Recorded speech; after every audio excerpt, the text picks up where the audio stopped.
Okay, guys, coming towards the end of the E7TE 50 series. This one head has had a ton of work done to it. I've got a couple things I need to show you. First part is how much is this chamber cut worth as far as flow. Okay?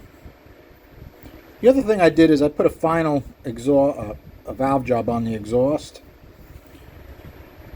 which was a loser. And I think the only reason it was a loser is I didn't bring my radius all the way to the seat. So let's take a look at the flows for that and see what we got. Okay, I believe this was the last bunch of flows you guys looked at. And then we did the chamber cut. Okay, we got a minus, plus, plus, plus, plus, minus, minus, plus, plus, plus, plus. So you got one little dead spot in the middle here. But overall, I'm going to say it's a winner. We're up to 227, which is no joke on a small port. Okay? But we're still not as fat in the mid-range as I would like. Okay? Did it change our swirl?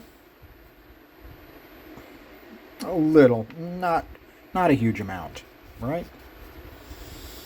And I did the final valve job. It's a loser all the way down except for 600 lift. So I'm going to say that the bringing that radius right out to the 45 makes a difference. As far as our intake speeds, what's changed? Short side radius speed went up a little bit on the inside in the middle.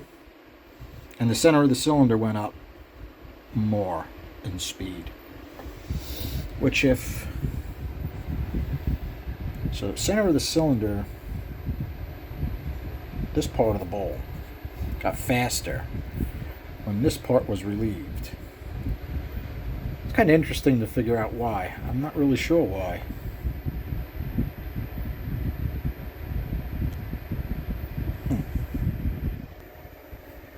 Okay, if you're sharp, you can see the second half of this that I want to show you guys is, since I was not thrilled with how our mid-range lifts were,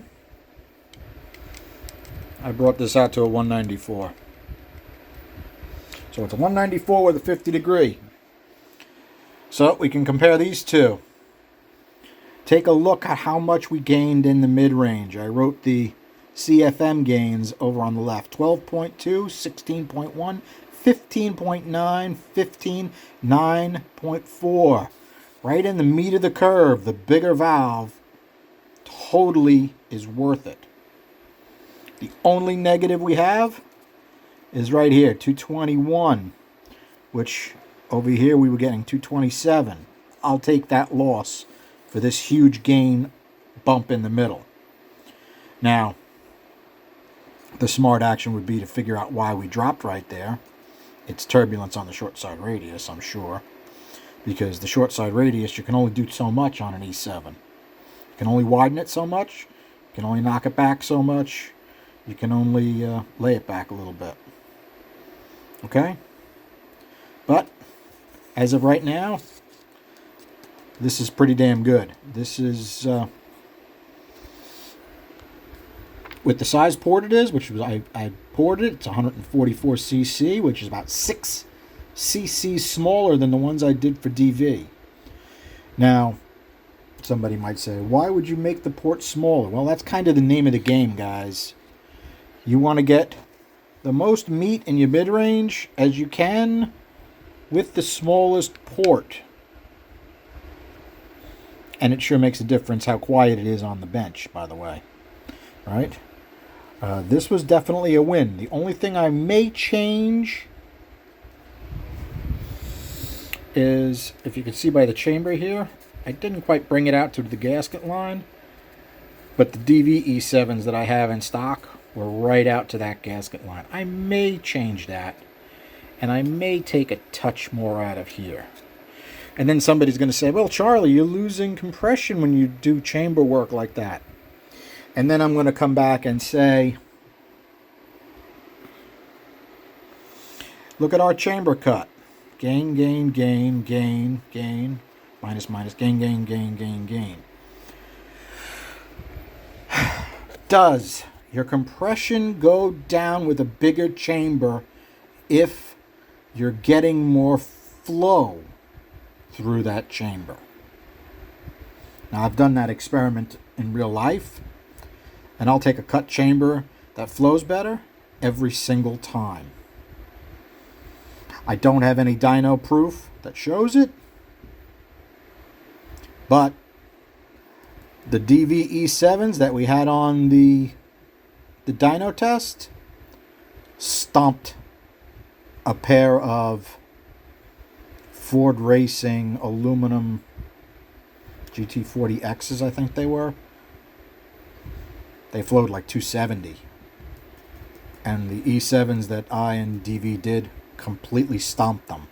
We had more mid-range torque, and we had more top-end power with a smaller port and I think it had 194s in them. So they had about the same size intake valve.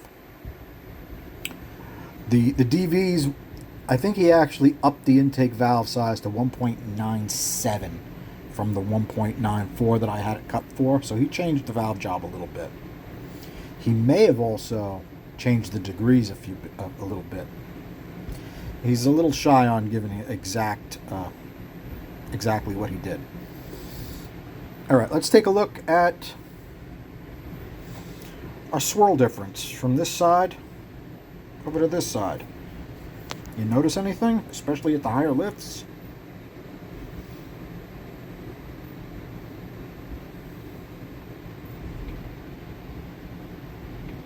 Interesting, right?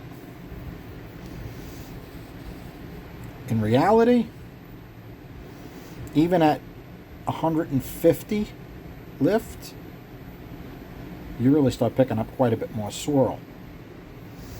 Now, why do you think you would gain swirl? And to give you a little Charlie history, I've always been jam a giant valve in. I mean, stupid stuff I've done. Really stupid stuff. Like Chevy 307 heads that were originally 1.72 intake valves. Cut them for a 2055 and see what happens. Ridiculous, right? Yeah. Ran like a demon. That's impossible, Charlie. How can you have a little teeny tiny port with a funnel-shaped bowl, really, and have it make good power? Well, it did. It made excellent power. Now, never hit a dyno, but unfortunately I went to tune it up when I was going to move those heads to something else, and the bowls were paper thin. I ruined them. Which, of course, makes sense because it's not designed for a valve that big. But now that I got off of my track of thought a little bit, the swirl. As we bring this valve out, right, we get more shrouding on the side of this. We can only take so much out of this chamber. Yeah, we can cut it into the wall a little bit, like we did. But what happens is if you go to a bigger valve, you get closer on this side, right? So it chokes off this side, which means we're going to get more flow coming out this side. All right? Let's take a look at our air speeds there. All right, our air speeds from here to here show that exact thing that I was just talking about, right? So as we're exiting this side more, that's going to give us more of a swirl. Now, it would be nice if I had more metal. I could pop this roof a little deeper and take this wall over a little bit more. But I'm at my limit where I want this head to be at now, as far as thickness on both sides. The other thing I want to talk about is throat ratio. See, a head like this, as far as I know, the whole industry doesn't have a really set parameter for doing throat ratios. Because in reality, you know what? Let me draw a quick picture.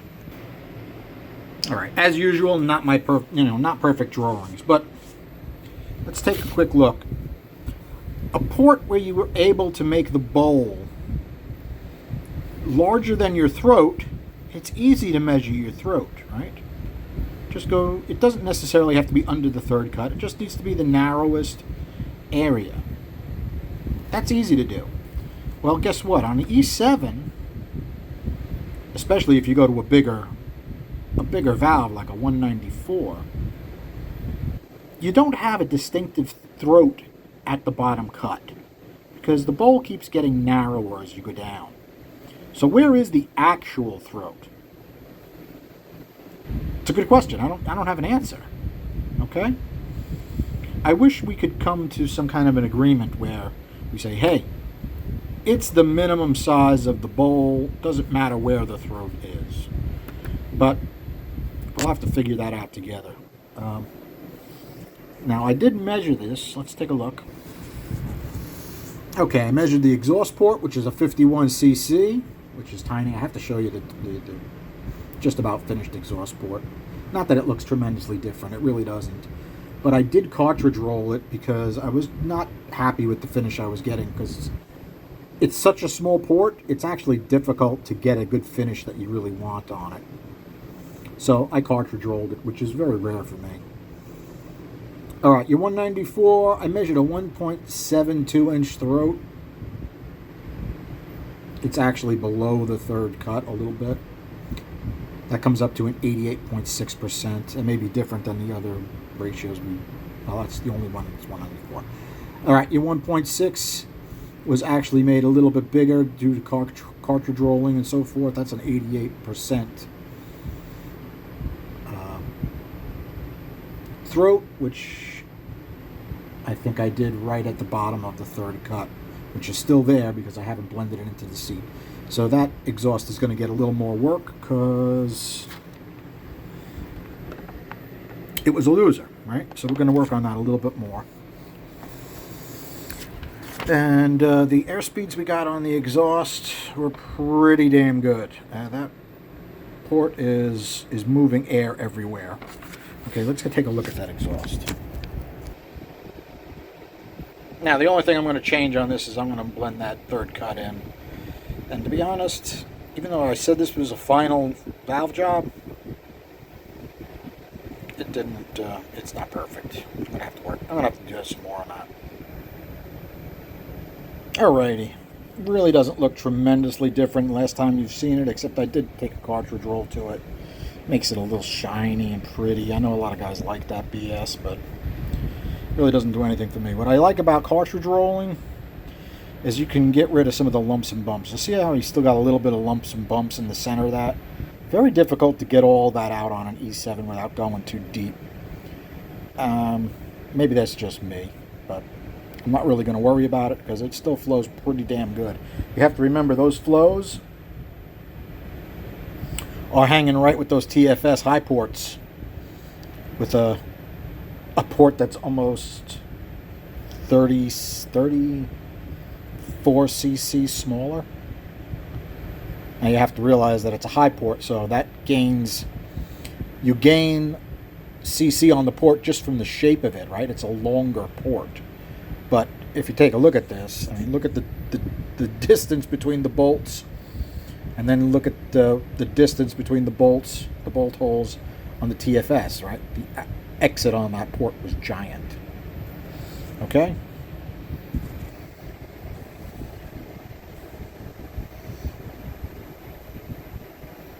Alrighty, see if we can see something in here.